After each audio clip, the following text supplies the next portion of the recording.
Nous avions mis en place ce comité pour travailler conjointement avec le secteur privé concernant les différents défis qu'ils rencontrent. Et nous avons l'habitude de nous rencontrer tous les trimestres pour faire un état des lieux et pour pouvoir avancer par la suite.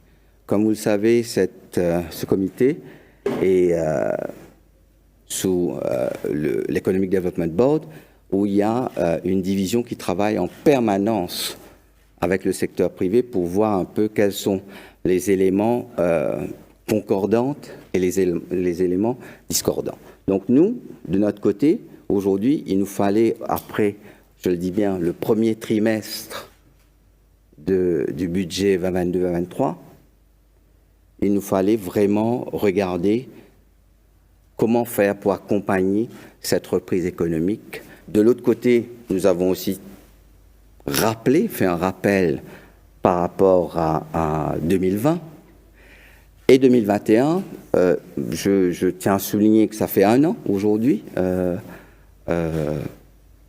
depuis la réouverture complète des frontières de Maurice, et nous sommes en train d'anticiper une forte reprise des activités économiques pour l'année 2022, et nous avons tous les indicateurs qui sont au vert. Le taux de croissance sera très élevé, au-dessus des 7%.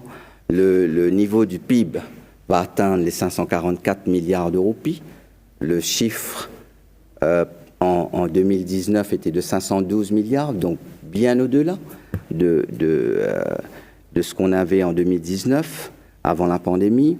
Les exports sont en forte hausse par rapport à l'année dernière, mais aussi par rapport à 2019.